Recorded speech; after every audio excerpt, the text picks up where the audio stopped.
Everyone, I request all the speakers, you can switch on your video mode and we'll begin now. Did you know more than 86% of indigenous peoples globally work in the informal economy compared to 66% for their non-indigenous counterparts? Indigenous peoples are nearly 3 times as likely to be living in extreme poverty compared to their non-indigenous counterparts. Did you know globally 47% of indigenous peoples in employment have no education compared to 17% of their non-indigenous counterparts? This gap is even wider for women. There are lots of facts which different blogs and different platforms have published about this concept. Welcome, everyone. Thank you for joining us for Routledge Conversations. I am Rajni Dhingra from Marketing Department at Taylor & Francis Group. Taylor & Francis Group celebrates World Indigenous Peoples Day to announce launch of Routledge India Originals new series, Key Concepts in Indigenous Studies by series editor Ganesh N. Deve. This series of volumes offers the most systematic and foundational literature available to date for students of Indigenous studies.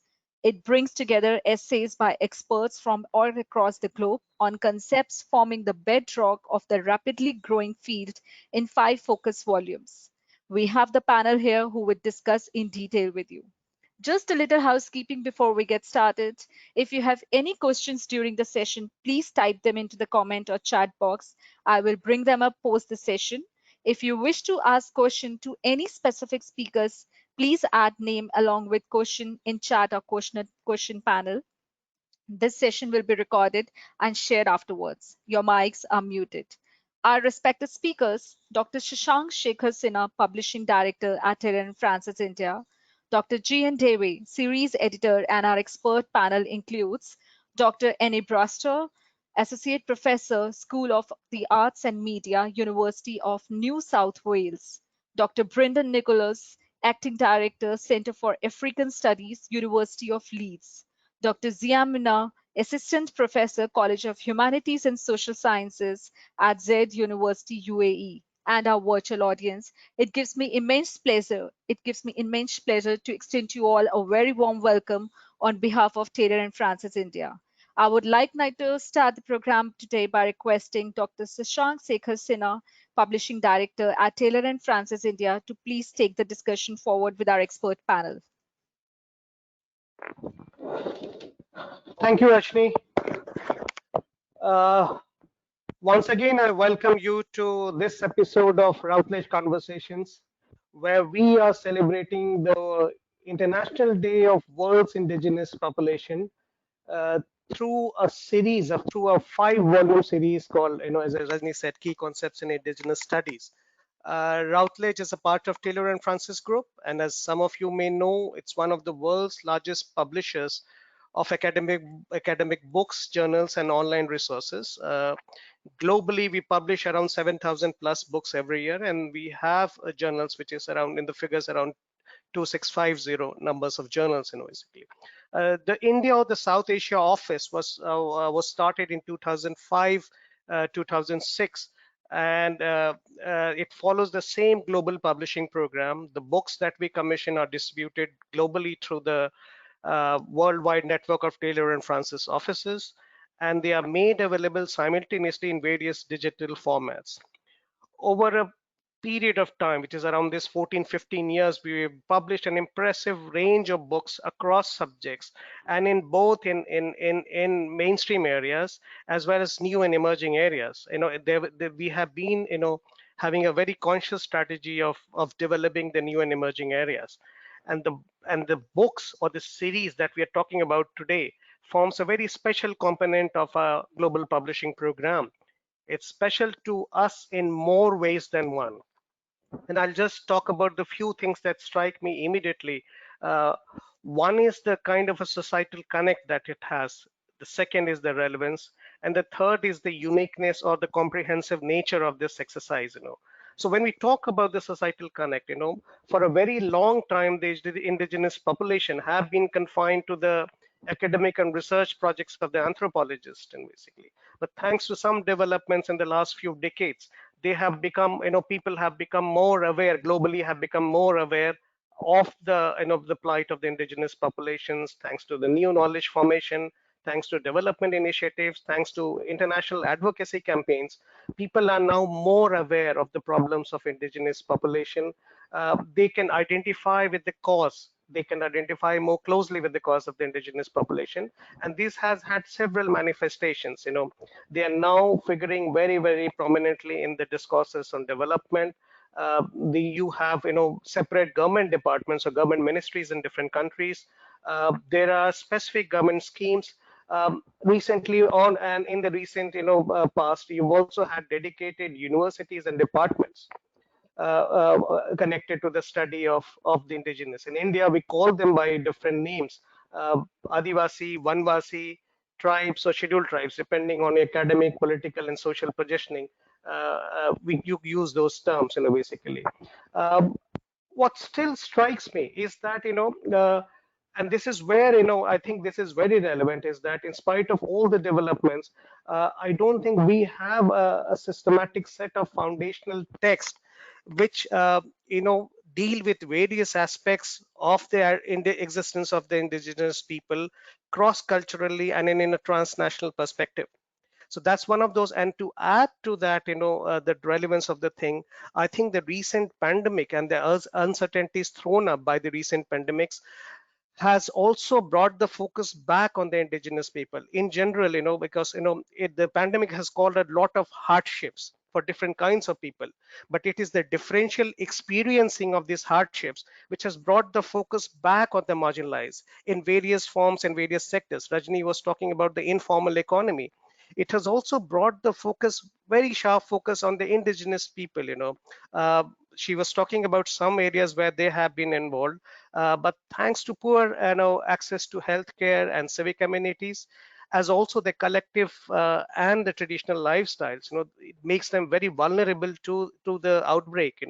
I was recently noticing that, the mortality rates have been going very high in Brazil, where, whereas in Australia they are fighting back.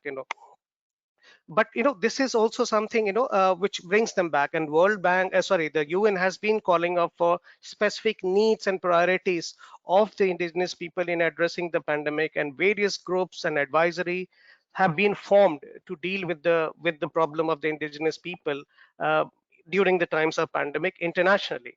And that brings me to the third part, which is in the uniqueness and the comprehensive nature of the exercise. I can say with, some amount of conviction that this is one of the first systematic attempts to study the indigenous people globally, in terms of bringing, people from across the globe. So we have more than 40 plus, authors from 5 continents, who are come from a variety of disciplines, from various kinds of disciplinary background, to talk about a range of themes connected to the indigenous population. And they talk about a range, variety of things: environment, literature, orality, language, gender, rights, notions of indigeneity, notions of nationhood. Likewise, they, have a range of impressive range of things that they do that, in terms of following that. What they also do is that, going beyond, very traditional anthropological approaches and, even social science approaches, to incorporate accounts from the ground and from amongst the indigenous people. So, in this way, it makes this exercise a very ambitious one, a very global one, and pitches it globally in a truly cross-cultural and transnational perspective.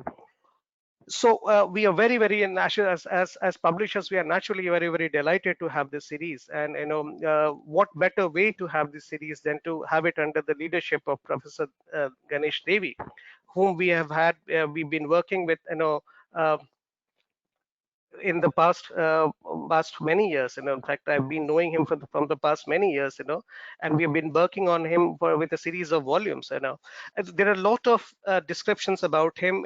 He's not a person who needs an introduction, and I will, resist from, giving his academic credentials. Not talk about the various awards that he has won, not talk about the various professorships and academic assignments that he has. I can tell you 3 or 4 things for sure. One is that, he's a great host. So if he has given you, or if he has invited you, do accept that invitation. A great host with a great sense of humor and wit, and a person who's truly rooted in a cross-cultural settings. He can talk about people and cultures with tremendous ease. Some other things I've noticed about him, he seamlessly transcends disciplinary boundaries, as if, moving, floating, he's always floating there, basically. And somebody who I think has tremendous organizational skills. I look forward to him for, many of those things. I take a lot of, lessons from him, and this manifests in a lot of things. I've been seeing him in the way he's been organizing the Choitro conferences in over a period of time. The Adivasi Academy that he established which is also which has grown, enormously in terms of prestige and reputation. He was involved, and with a very very ambitious project again called People's Linguistic Survey of India, a ambitious project against of a documentation of so many dying languages, and this one, which is the key concepts in the indigenous studies. So his ability to transcend small projects onto a global stage is Let's phenomenal. speak um, like uh, and I think so we are very very delighted to have you, and this. naturally Don't I would like to thank all of you, all the panelists, all the contributors today. I would like to congratulate you and thank you for publishing with us. And with that, I would like to take you to the next segment, which is where Professor Devi enters into a conversation with the various panelists, and I'm really looking forward to this exciting set of conversations. So thank you, and over to you, Professor Devi. Dr. Sinha, it has been extremely generous of you to say those words for me. And while we're celebrating this day for the indigenous people, symbolically, I have become a true representative of the indigenous, because while I am there, my web camera is proving some difficulty, so I'm not being seen. However, I hope my voice is reaching everybody. I thank every colleague in Routledge for taking this series forward with such great enthusiasm and such great support. It has been an experience that cannot be put in simple words. Very pleasant, very enjoyable, and very meaningful. I also welcome, along with Dr. Sinha, uh, the other colleagues from Routledge, Rimina Mahapatra, and Rajni, who is giving us this, technical support and hosting this conversation. And I welcome three members of this extended team of contributors. Professor Brandon Nichols from Leeds University, a very remarkable scholar. Leeds also happens to be my alma mater. Professor Anne Brewster, who is at Adelaide, and despite this time difference, she is with us and deeply engaged in promoting the cause of the indigenous. And Simona Cordova, who is from Latin America, from South America, and now working in the United Arab Emirates. Rather than talking about the books, I would like to move to the contributors and get their personal story about engagement with the indigenous. The indigenous are in all the former colonies, whether it is Canada, Australia, it's South America, it's Africa, in India, in some other Asian countries. But the neglect of these communities has been phenomenal, both from the society and from the state. And all our thinking about what is development, what is progress, what is social transformation, somehow manages to ignore, whether intentionally or unintentionally, all that the indigenous think about what is progress, what is development, what is good for them. The world has forgotten to look at the world through the eyes of the indigenous.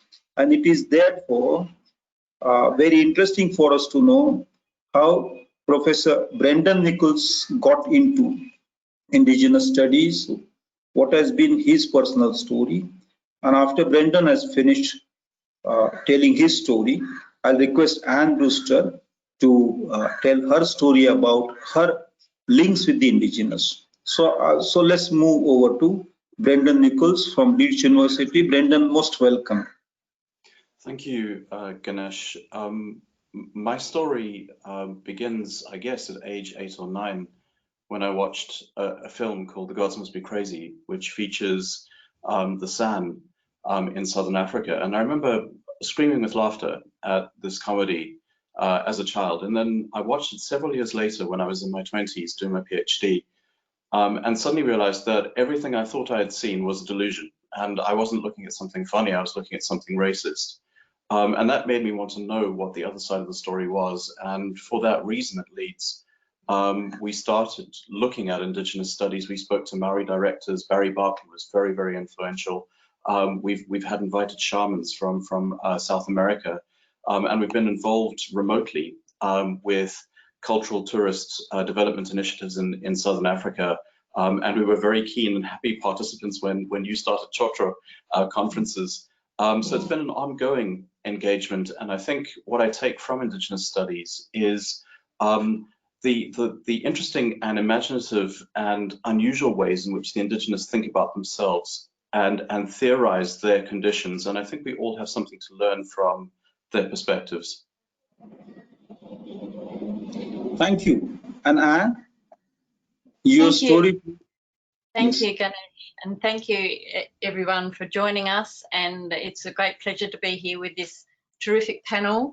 I'll just like to start off by saying that I'm not Indigenous. I'm a white settler Australian from, I'm a 5th generation white settler Australian. So Aboriginal people and Aboriginal literature have engaged me in an extremely personal and at times a challenging way, I think. I was of a generation that grew up not knowing very much at all about my country's colonial history and the kinds of shocking policies that we use to manage Aboriginal people. But thank you. Curtin University in Perth, that I started reading Aboriginal literature, and I discovered that there'd been a large-scale removal of Aboriginal children from their families from the turn of the 20th century onwards, right up until 1970 under that particular act. But this has continued since then, in fact. But this really had a terribly detrimental effect on Aboriginal people, on their sort of loss of languages, cultures, family connections. And then in the 80s, a number of Aboriginal women started writing their life stories about transgenerational trauma, about rediscovering their families, their land, their spirituality. And these works were incredibly successful. They captured white Australians' attention, including mine. So this was a very fast learning curve for me. And I feel that Aboriginal people, especially Aboriginal writers, have kind of invited me into a really significant kind of cross-cultural conversation for me to learn about my own and my country's ignorance and silence and complicity with this history, and to understand how Aboriginal people have resisted this history, renewed their cultures, their languages, and are now producing an incredibly successful and high profile and highly accomplished literature, which is capturing people's attention nationally but internationally. Well, thank you. Thank you so much. Do you think the Aboriginal literature in Australia is seen with the same degree of respect as literature produced in English by Australian writers? I mean, let's say, would there be a Patrick White in Oh, yes, Australia? indeed. Yes, please tell us something more about it. We had a Booker Prize winner, but we've had many, several Aboriginal women, several Aboriginal writers winning the major Australian award, the Miles Franklin Award, the Prime Minister's Award. Some of the most successful writers, such as Kim Scott, Alexis Wright, Melissa Lukashenko, Tarajun Winch, have won these major awards, as well as a whole swag of other writers who've won other awards. But they are looked upon with a great deal of respect. They are virtuoso writers, all extremely different in style. And they write about different histories, about different regions, about different generations. They have a huge amount of interest. They attract a huge amount of international interest. Well, one feels glad, and that that writers from indigenous communities, Aboriginals and Maoris in New Zealand, are now welcome in the larger literary community. And even your Prime Minister did publicly apologize to the indigenous communities. That's I think a most welcome thing to happen. But this has not probably impacted other countries. I mean, I wonder if in Africa, and Brendan would be able to tell us more about it, would Ngugi have a match coming from the indigenous communities there? But there is also another question. Is the question of being indigenous far more complicated in Africa than in Canada or in Australia? And once Brendan has put his thoughts before us, I want to turn to Simona to ask about Bolivia, because the history of indigeneity goes way back in Africa. The humans came out of Africa 65,000 years ago. The out of Africa man started spreading all over the world, whereas the indigenous in Canada, or I suppose in Australia or in the United States, probably have slightly different histories. So let's look at the African situation, how complex it is. Professor Nichols, please. I'll start with your second question, Ganesh, which is about how indigeneity is more complex in an African setting. And if we look back at the history of colonization in Africa, there wasn't, so far as I know, anything like a Scheduled Tribes Act. Instead, where there was oppression or racism, it tended to work uniformly across all African communities. And for that reason, the question of the definition of the indigenous becomes quite fraught, because it relies upon a kind of sovereignty and a kind of leverage that might meet with resistance among other ethnic communities. So, for example, the secession in Nigeria, the Biafra experiment, is a kind of danger sign and warning sign of what ethnic conflict and rivalry can lead to. But there are very widely recognized indigenous communities. Not all of them would produce writers, to answer your first question, who might have the stature of someone like Ngugi. The closest example I could think of would be Ken Saro-Wiwa, writing out of Nigeria on behalf of the Ogoni people, which are a minority of several tens of thousands of individuals, so not small by any means. But if we were to look south towards Southern Africa, it may just be my ignorance, but I couldn't name a single contemporary indigenous novelist coming out of the San or the Khoi communities. My hope is that there are those figures, but if there are, they don't have the profile of someone like Ngugi. If we go back a century and a half, there's a very 12,000 pages of archive of poetry coming out of the Northern Cape, but unfortunately all the people who contributed and the community who contributed to that archive are sadly no longer with us. But Brendan, let me AQ on to this. How in the South African context, how would the white settlers, the native mainstream, let's say the Zulus, and the indigenous small communities as product of either history or geography, how do they relate? That is, do the indigenous have a forward-looking future, or are they being relegated to a past that is seen as fit to be wiped out? Because in Australia and Canada, the indigenous have a greater recognition in the system, in culture, if not in the society, but at least legislatively, they're a little more fortunate. So what is the situation in South Africa? And perhaps you could add something to it about the West Africa as well, please.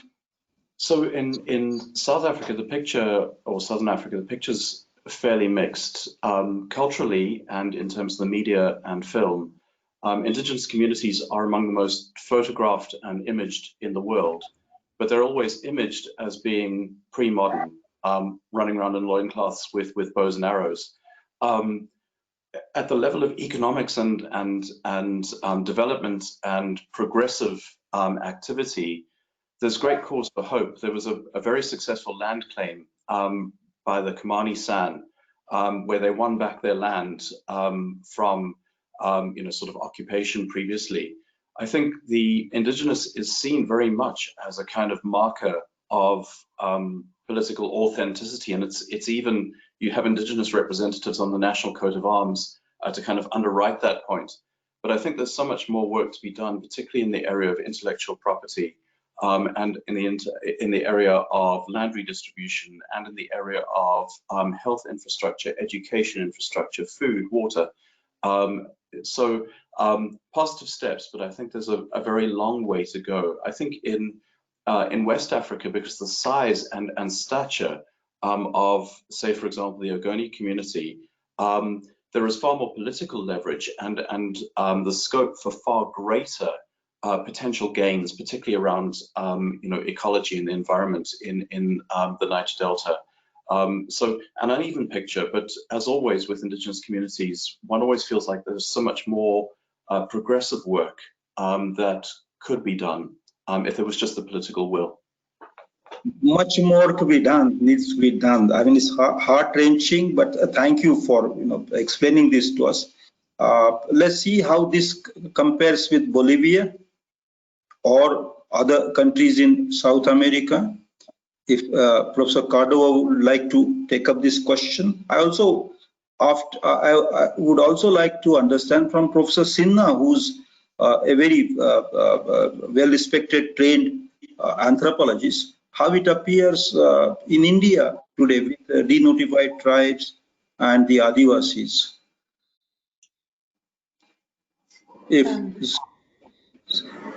Hemana, please, it is, and also please join your personal story about engagement with Adivasis, with the tribals, with the Aborigines, with the indigenous, or with whatever name you call them there in South America. In South America, hello everybody, very great to be here in this conversation with you. I will not talk too much about myself, so I can answer this question, but I'm happy to talk about my own engagement whenever is necessary. In Latin America, so that would be from Mexico all the way down to Argentina, the way in which Native Americans have been called has been Indians. This is based on an error of Christopher Columbus, a calculation in his navigation. He thought he had arrived in the Indies, when he was traveling out west, and not realizing that he had come across, this huge stretch of land. So he called the natives there Indians, and this is how we share now this very funny word with, the real Indians in East Asia. And the position of Indians today in Latin America is incredibly diverse. I can't speak as an expert on every single culture. We have around 500 different indigenous communities that are kind of recognized as existing today, and that is the remainder of course, a much larger population that got exterminated with colonization. The numbers are around 90 to 95% of extermination. So what we have today is around 500 groups with different languages, with different belief systems, different degrees of integration to the white world, if we want to call it that.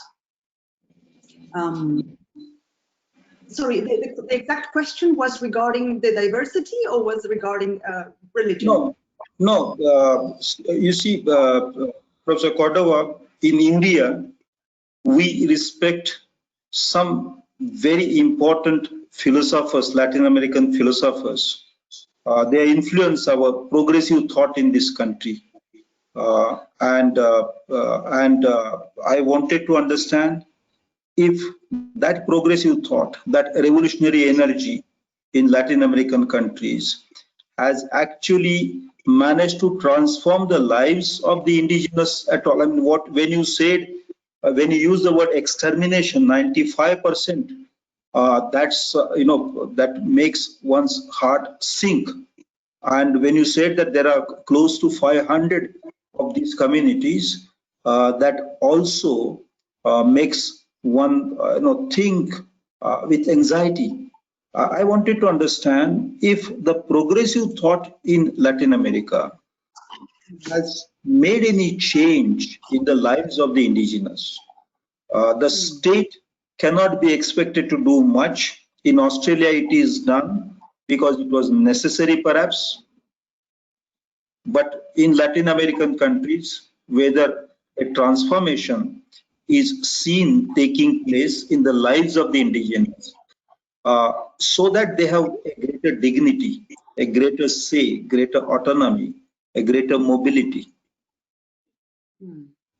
Yes.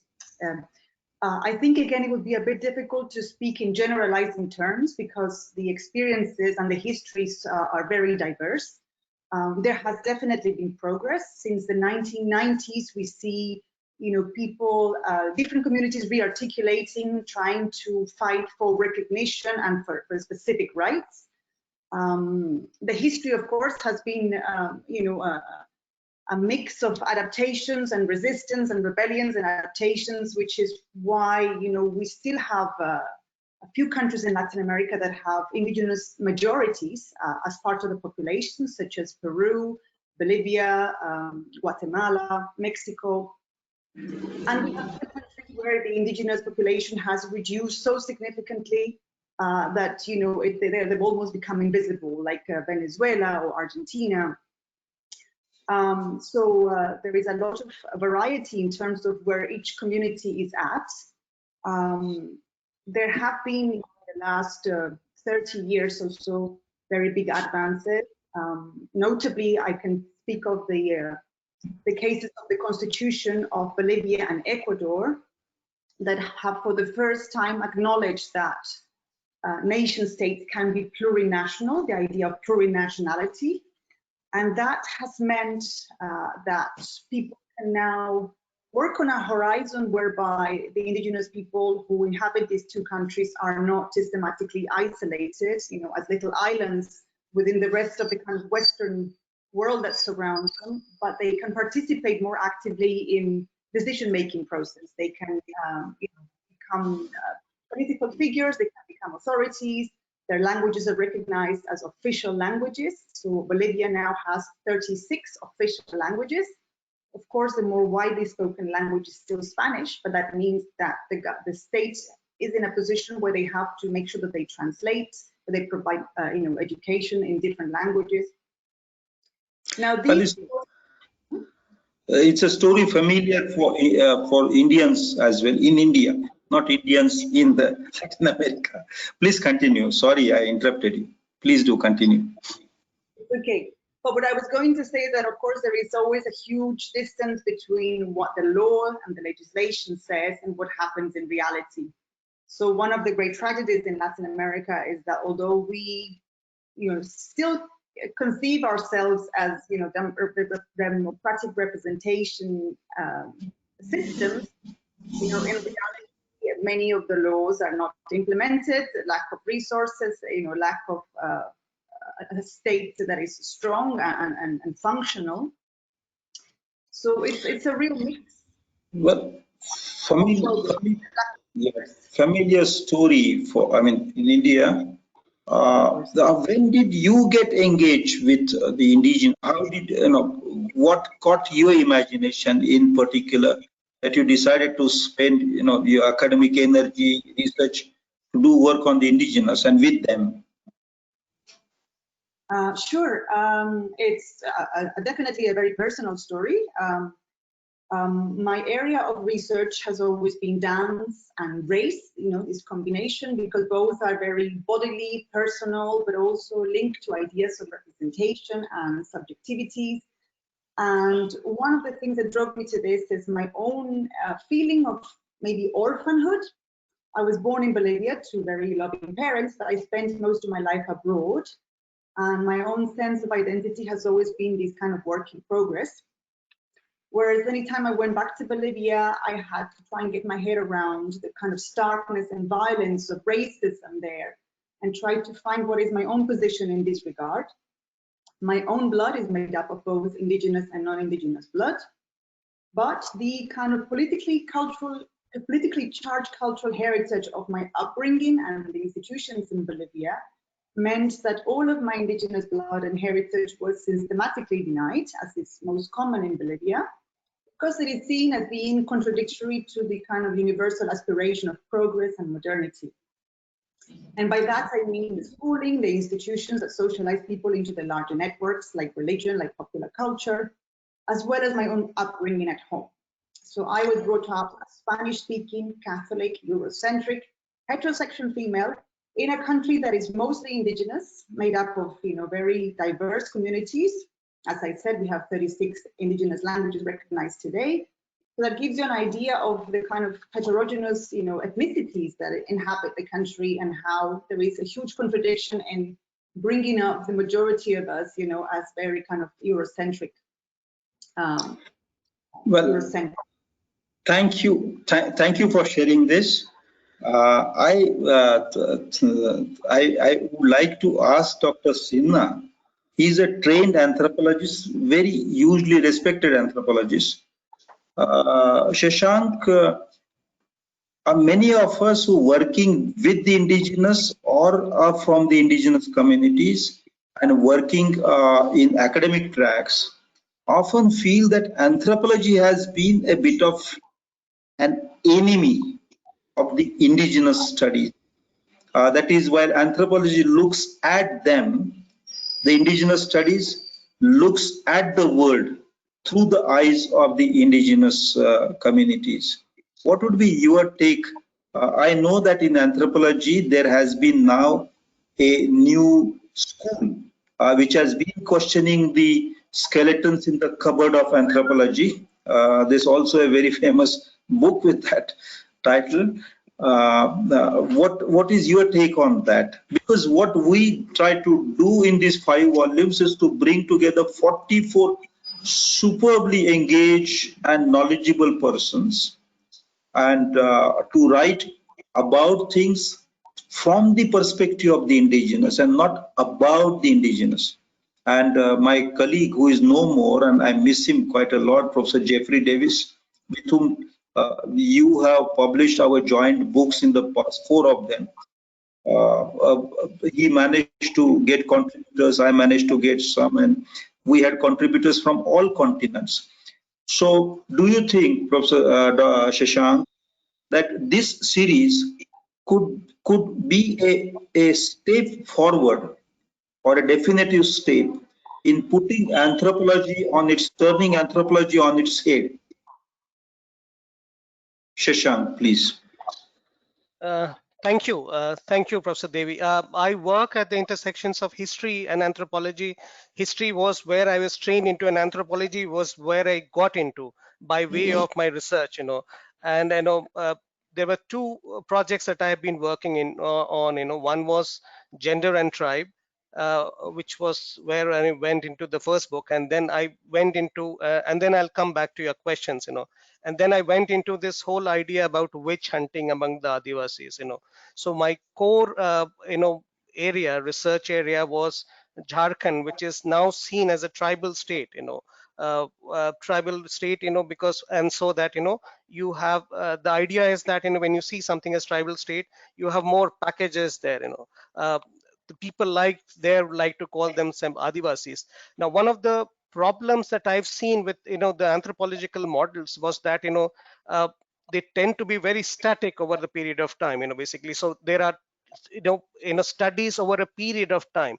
So the conflict between the synchronic and diachronic, manifest very, very closely in terms of the anthropological models, uh, and so that is one of the ways in which it complicates the problem, the balance between the synchronic and diachronic elements. What I was doing by way of combining it with my training in history was to look at them in terms of a longer period of time, and combining both the historical studies and the anthropological studies done over smaller periods of times, and the historical studies done at in a larger points of time. And my experience was, and I'll tell you a bit about my experience and then move on to your question, is that the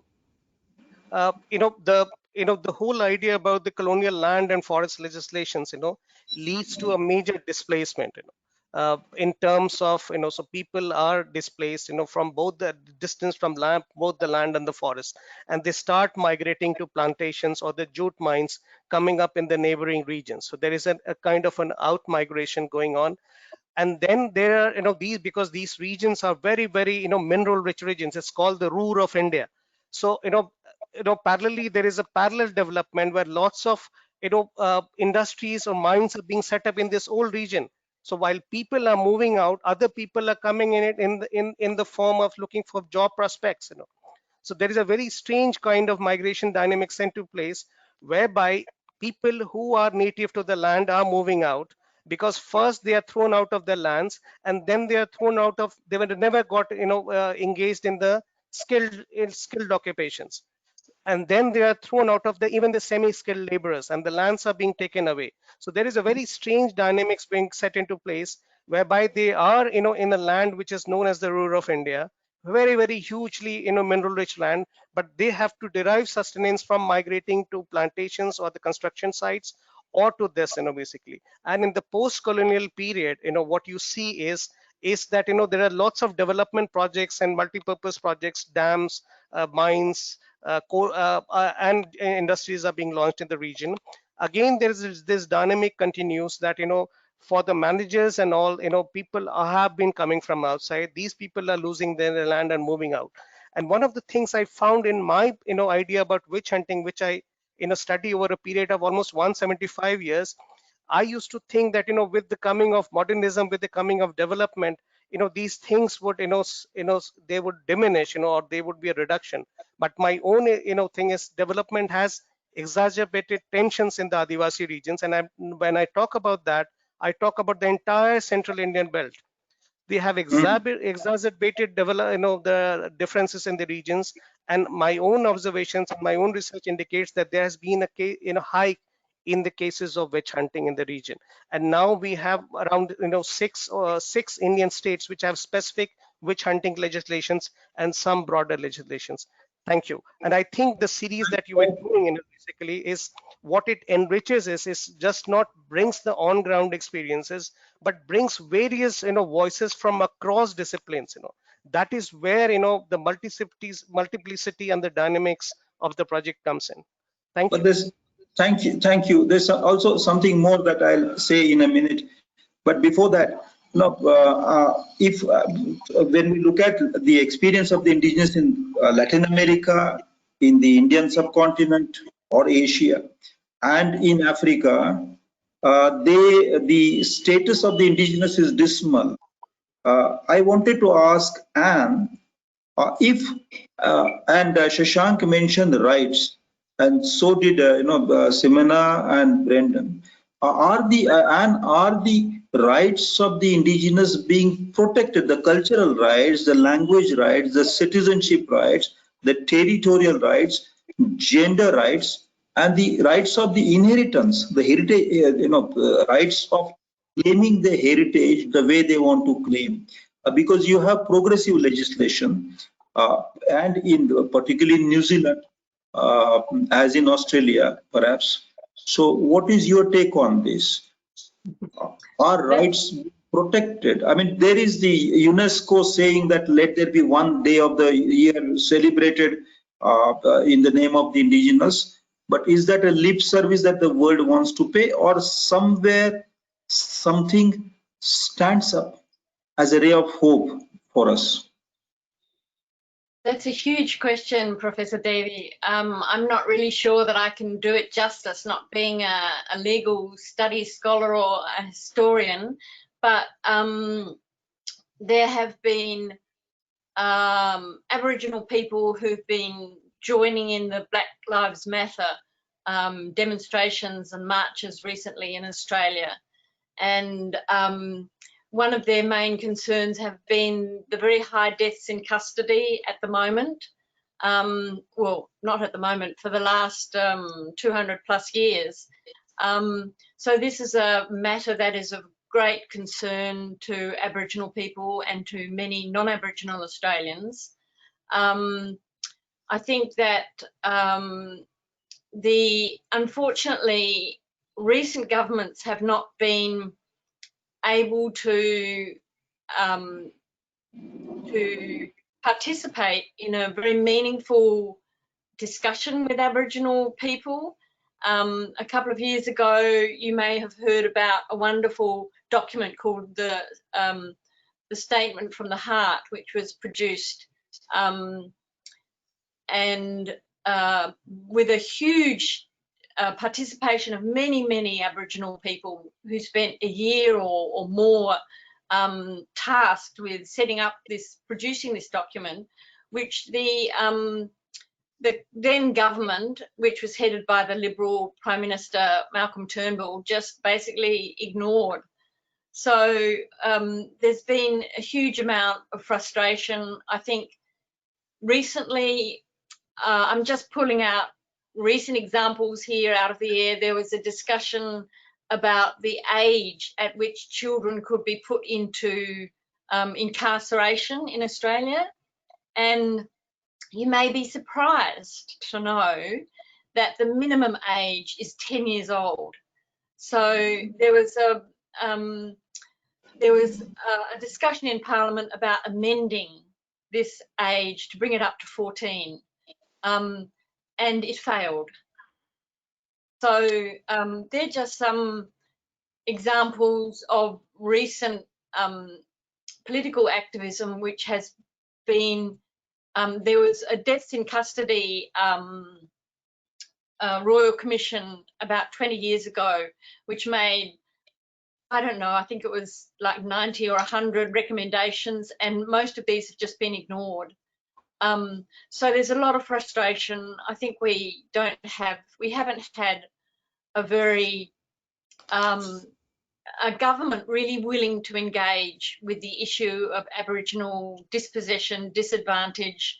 The health indicators of Aboriginal people is also appalling. They have a 10-year, their life expectancy is 10 years less than that of non-Aboriginal people in Australia.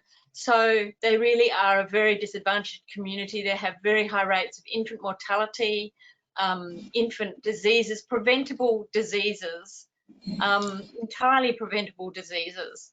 So I'm afraid that the situation is very frustrating. Well, alas, I mean, it's sad to know is the situation everywhere. It is a pathetic plight everywhere. I remember having seen a very disturbing movie based in Australia. I think it was called Rabbit Fence or Rabbit Fencing, where yes, I mean, children, they were forced to go to a settlement in the name of education. The colonial state wanted to educate them, and they literally walked back all those 800 kilometers or 600 or 400 kilometers, and it is heart-wrenching, really.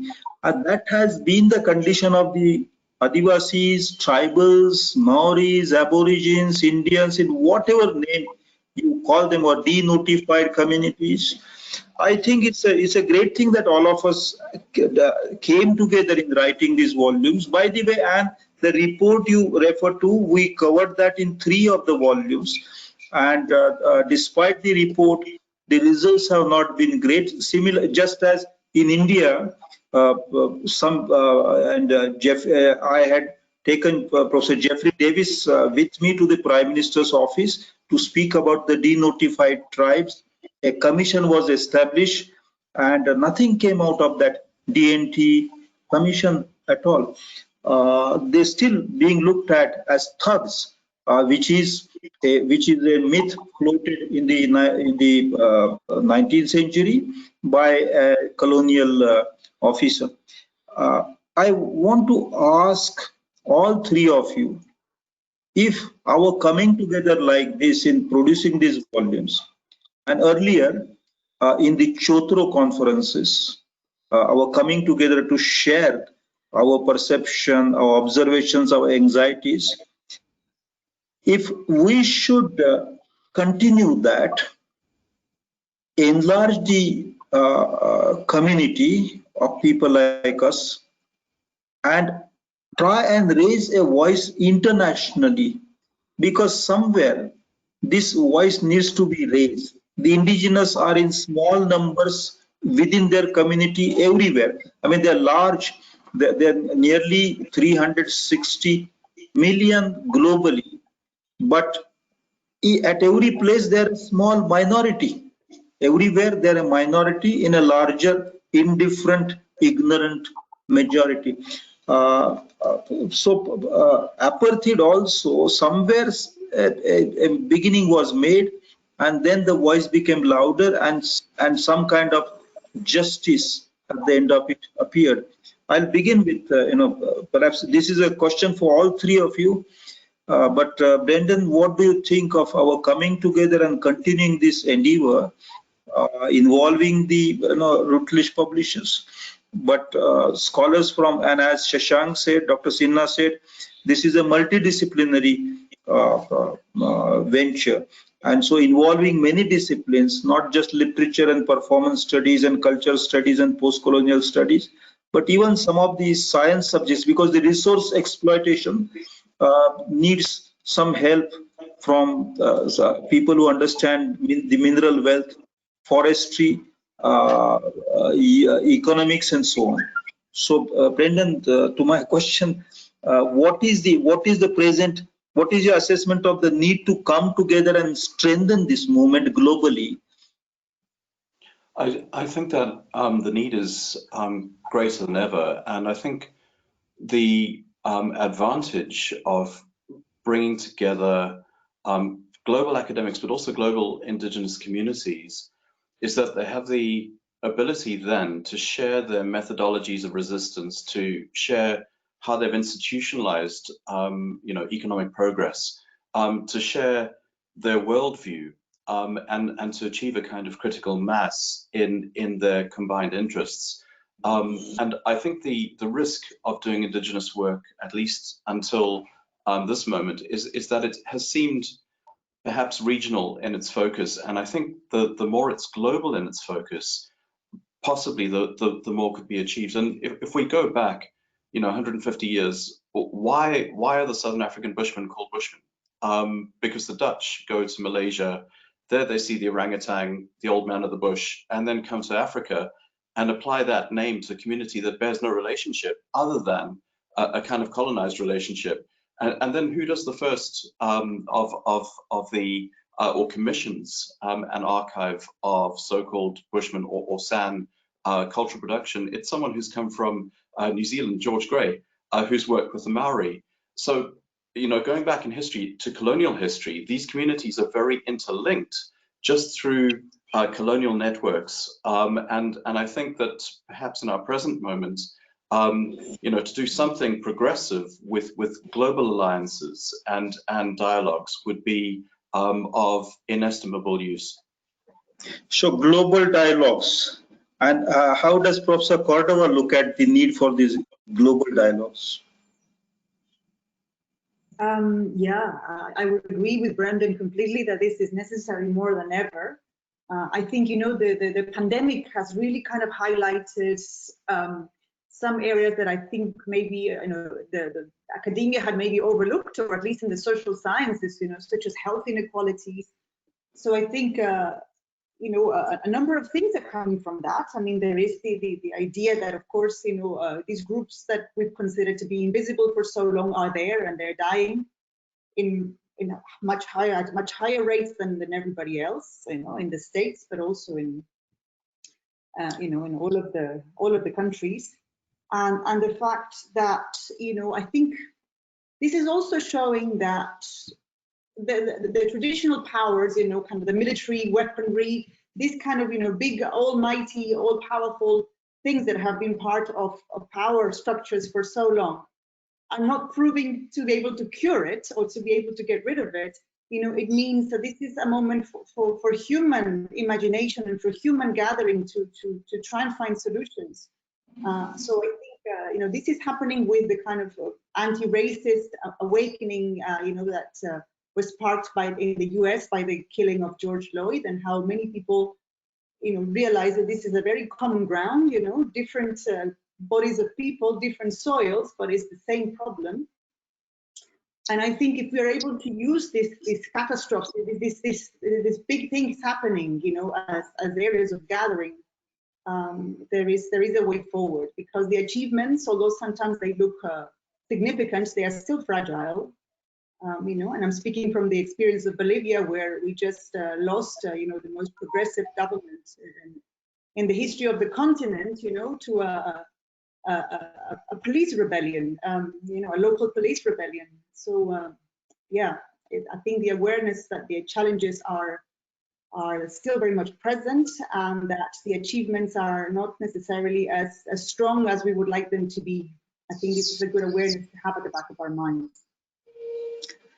Thank you. And Imana, always the indigenous have responded to the state violence, whether explicit or implicit structural violence. The indigenous have responded with non-violence everywhere, because they are a deeper civilization. I mean, one may think that Ganesh Devi is romanticizing them, but my life experience tells me that they understand how to coexist with nature, coexist man with woman, coexist one generation with the younger generation, and coexist even with people who threaten their existence. I think the global dialogue is really at the heart of the indigenous culture, and I'm sure Anne will not disagree with this. And what is your take on the global dialogues on indigenous or with the indigenous?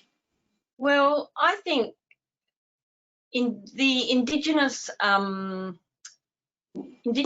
political organisation and cultural and social organisation, but specifically political organisation in Australia, has always been globalised. It has always had links with various visiting Americans, political leaders, sportsmen, for example, the servicemen, American servicemen, you know, various union leaders and so on were in Australia, visiting Australia in the 30s onwards. And we're talking with Aboriginal leaders and activists here.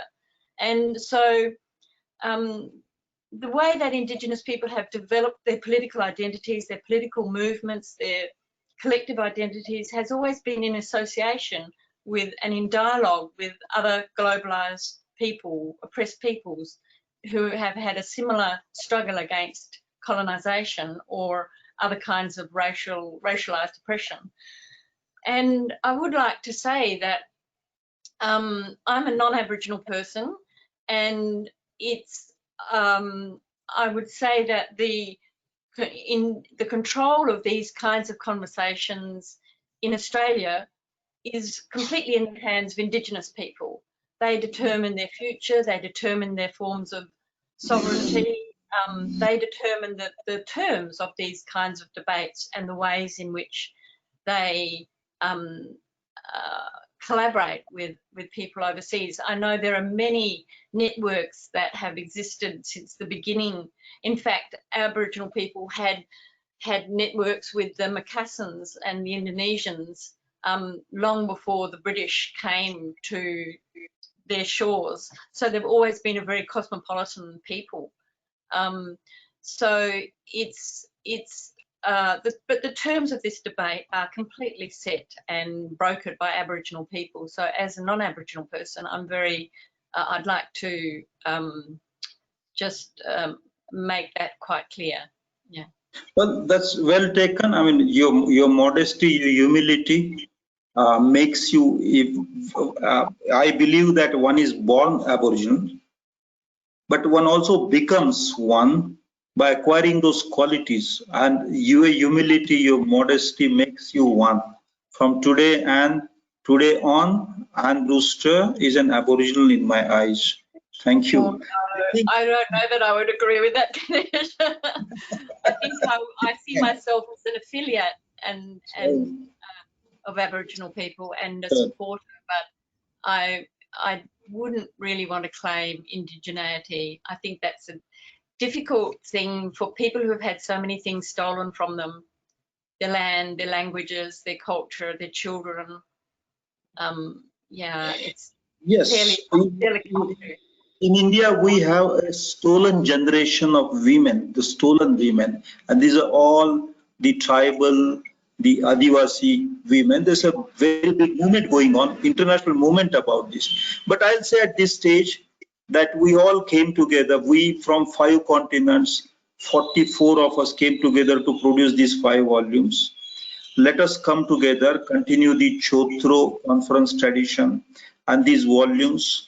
Let's talk to Routledge and Shashank Sinha and Rimina Mahapatra to see how we can together contribute to reducing this trauma. That's the word, that's the word that was used earlier, trauma of the indigenous, and contribute to making this world better. So just as we are announcing the 5-volume series today on 8/8/2020, let's also announce the birth of the international collective of writers, thinkers, activists dealing with, engage with Aboriginal cultures and trying to expand the horizons of this international global dialogue.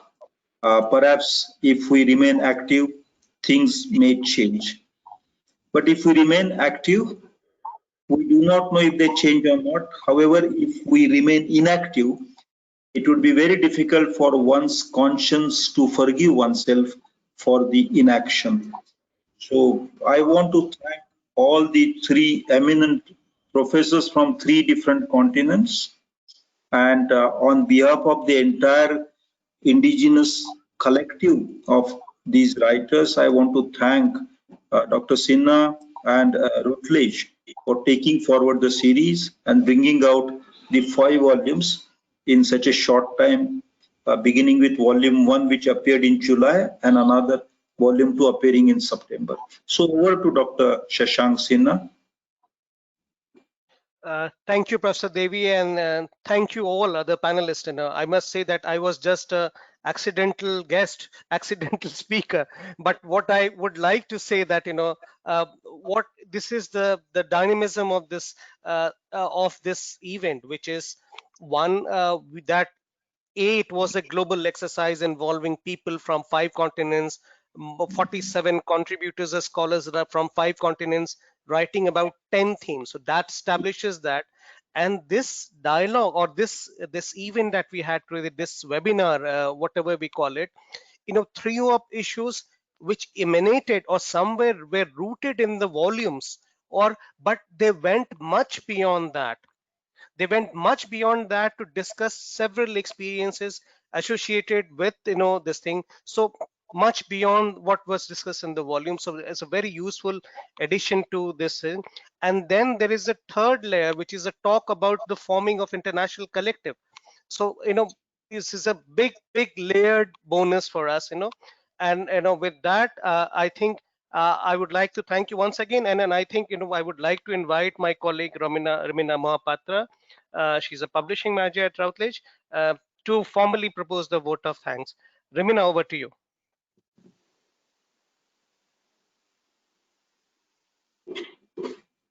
Thank you, Shashank.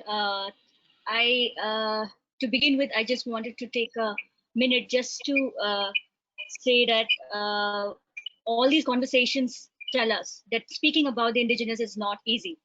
It is an extremely hard thing to do because it has tremendous levels of trauma and anguish. And at the same time, there is a lot to celebrate vis-a-vis the rich cultures and vis-a-vis the knowledge that so many of us are ignorant about.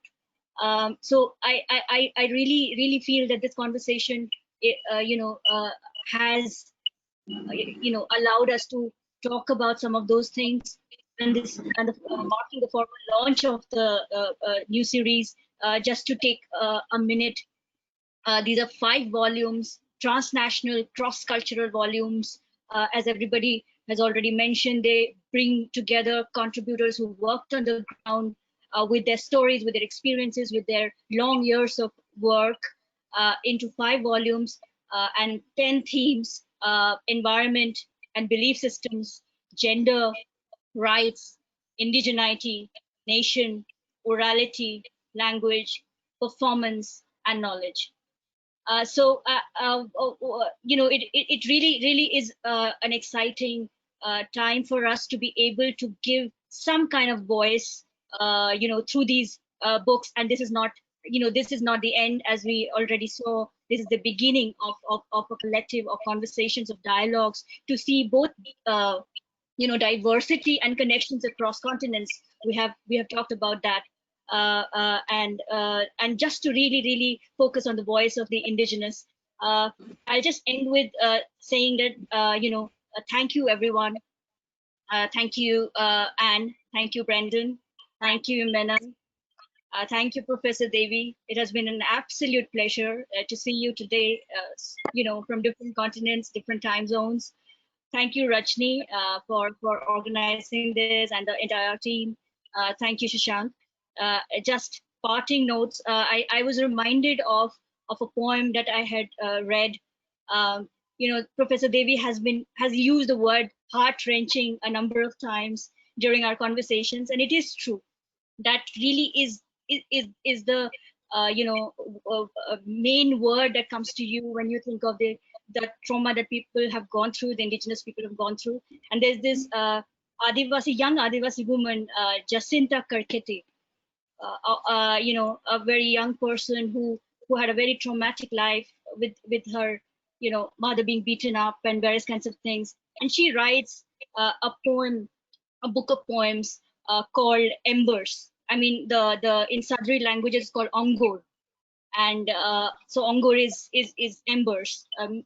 So it's really a very powerful, evocative word. And she says, "O city, leaving behind their homes, their soil and bales of straw, fleeing the roof over their heads, they often ask, O city, are you ever wrenched by the very roots in the name of so-called progress?" So with that, I would like to thank everybody once again, and we hope that this is the beginning of something new. Thank you. Thank you, everybody. As we leave this webinar room, let's all remember once again that we belong to the earth. The earth does not belong to us. Thank you, everybody. Professor Devi, Thank we you. might have, sorry, I'll just request, we might have some questions. So we will just, get back to Rajni. Rajni, are you there? Yes, I am here. Yeah. So over to you, Rajni. Thank you, Dr. Sinha, Ramina, and our expert panel for conducting such an insightful session with us.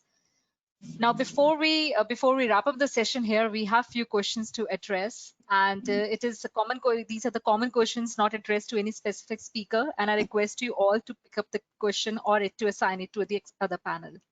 The first question is, how would you distinguish or relate indigenous communities and local communities? Example, can descendants of colonial occupation ever be indigenous? And that's, I mean, we begin with A, B, C, D. That goes to Anne, I believe. She's the first In to answer. Australia, thanks for the question, Rajneesh, whoever asked that. In Australia, Indigenous identity is determined by 3 factors. A person must demonstrate their link with Indigenous ancestors, their link with, they must want to identify as Indigenous, and they must be acknowledged or confirmed as Indigenous by an Indigenous community. So by an Indigenous, some kind of institution within an Indigenous community, like, you know, an Indigenous studies unit within a university, or various organisations within the community. So it's certainly not a matter of anyone deciding they can be Aboriginal. One has to demonstrate historical connections with the with an Indigenous community. This definition is different across many different settler nations, but that's the Australian definition. Thank you. And also, Rajni, the term itself has at its back the distinction between this species, genus, and so on. So this is a group related to a territory, and therefore indigenous is biological, but is also territorial. And far more than these two, an indigenous is a cultural phenomenon. Thank you. Thank you. With this, we'll move on to next questions. What do you think Aryans were indigenous peoples of India or invaders? Sorry, I missed that question. Can you please What do you think Aryans were indigenous peoples of India or invaders? No. The Aryans is a long history. There has been a very good, thoroughgoing genetic study of Indian population published by Professor David Rick 2 years back, based on the cellular biology center, CCMB. Where samples, more than 10,000 samples were checked. I mean, they were all in search of a stem cell, a kind of a cell which is immune, highest immunity. That's on the basis of that study, they've been able to decide on various migrations of population.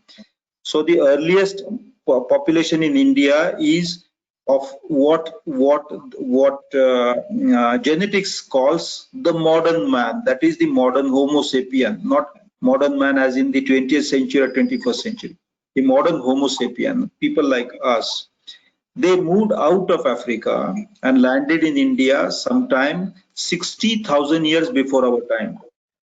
And around 45,000 years before our time, they moved out of Andaman, what is Andaman today, to South India. And from there, they spread further north, probably to what is known to us as the Indus civilization. That's roughly 4,500 years before our time.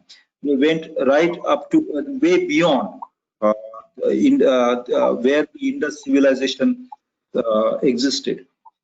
But there they appear to have perished, and then some 500 years after the Indus civilization went down, which is a period 2,500 years before our time to 1,800 years before 2,500 years before Christ to 1,800 years before Christ, the Christian era, people from the steppes Eurasian steppes start coming towards India. Those people have also link with what is today Syria or Turkey, and the language that those people spoke has had links with what has been the Avestan language, which is known as the Indic, that is pre-Sanskrit variety of Sanskrit. Those people were named as Aryans towards the end of the 18th century by a researcher who built a hypothesis about similarities between Latin and Sanskrit, Sanskrit and Persian, Persian and Latin. The name of that scholar was William Jones. He worked from Calcutta as a judge, and it is William Jones's hypothesis about the similarities which gave rise to the idea that there was a Proto-Indo-European language. From that came out an Indo-Aryan language. From that came out modern Indian languages. So let us not think that Aryans were like, let's say, a block of matter. Aryans were like a decidedly well-defined group of persons. It was a process in history, well established with the help of archaeology, genetics, and oral traditions. So we have history going way beyond, Aryans, that Aryan process in Indian history, and the indigenous connect to some of that older history also. For example, the Ostric languages found in India, the Mundari, for instance. Then the Dravidic languages found, the Brahui, right up to Kandahar, that is found. There are undeciphered scripts, undeciphered, unstudied languages still. There are traditions of culture, and particularly the agricultural practices still require greater attention, because agriculture develops in India in two waves, big waves. One is the rice agriculture that goes to 7,000 years before our time, and another is agriculture that is wheat based, which goes to 5,000 years before our time. We do not have enough knowledge about this. The hypothesis was used by Adolf Hitler in Europe to describe some pure people. And the day we are talking, I mean, having this conversation, is the day around Hiroshima and Nagasaki. That is the end of fascism. So let us not get into any fascist idea, even accidentally, and let's be, mindful that the indigenous has very many roots and very many ways of spread, and very many manifestations of culture, language, and history. I took a little longer in answering the question, because answering it in today's times is necessary in the global context, where some of these ideas are gaining ground. Thank you. Thank you, Dr. Deve. We have next question. Please suggest us some good books on Indigenous people. Well, I would like to answer. I would recommend to visit routledge.com to explore vast content published on Indigenous studies. And of course, our latest series, Key Concepts in Indigenous Studies by series editor G.N. Deve. But with us, we have Ramana and Shashank from editorial board developer here to comment on this.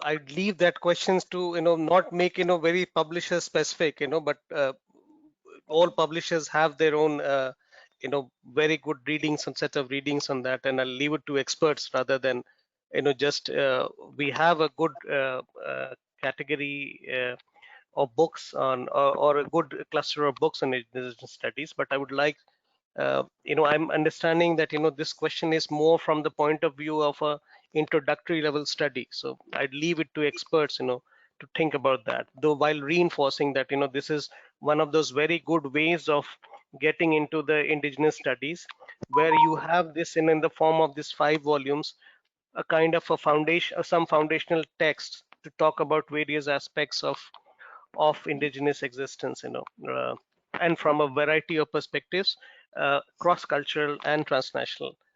Thank you. Thank you, Dr. Shashank. We are short by time, but Dr. Shashank, these 5 volumes are very good. But we will produce even better volumes in future once our collective becomes more active. So we look forward to better and even best in future. Thank you. Absolutely, and we remain committed to the idea of publishing those volumes. Thank you. thank you. We are short by time, but still we'll take 2 more questions here. So there is a question: Indigenous communities already face a host of challenges, and the unfortunate present reality is that the effects of COVID-19 pandemic are worsening. Would you like to comment any developments recorded or study published? Would Simona or Brendan like to take, or both of them? I think it might be a little bit soon for academic publications to be out, but there are a number of resources, reports that I don't have at the top of my tongue now, but I can find out and share that with you, and then you can share that with the person who proposed the question. There are some health reports. In Latin America, one of the problems that we face is that because of our own conceptions of race and how we've kind of eradicated certain categories from having a consequence on people's life, that means that we don't necessarily have the data, of how many people who die are of indigenous origin or Afro-American origin or white.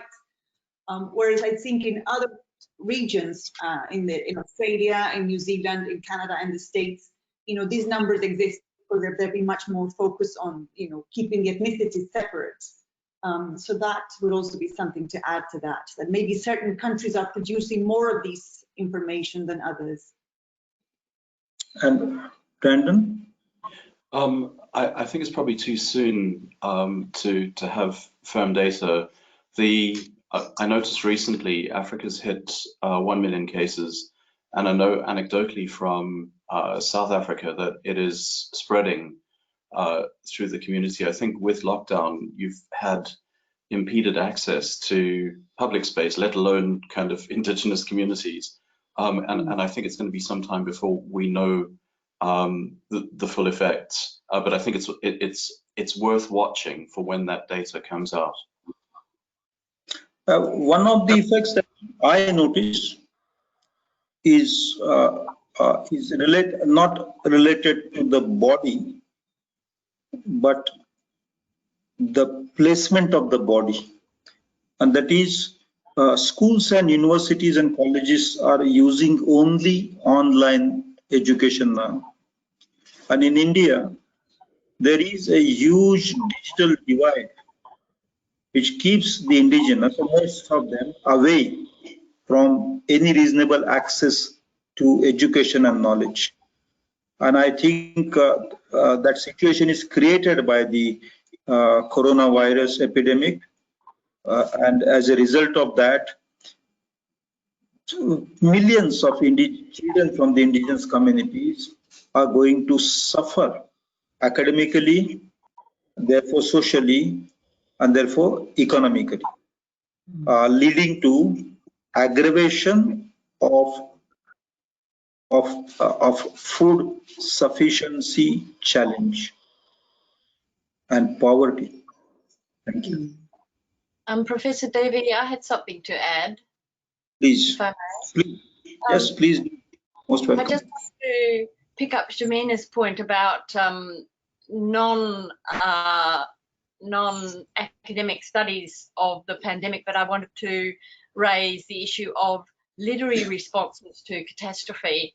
And there's a body of literary work in Australia that we can call Indigenous Futurism, which talks about catastrophe, and the line that Indigenous writers run is that they have already been born into a culture of catastrophe. They have already experienced numerous catastrophes, and they have a particular interest with the linking of the past catastrophe to generating new futures for Indigenous people.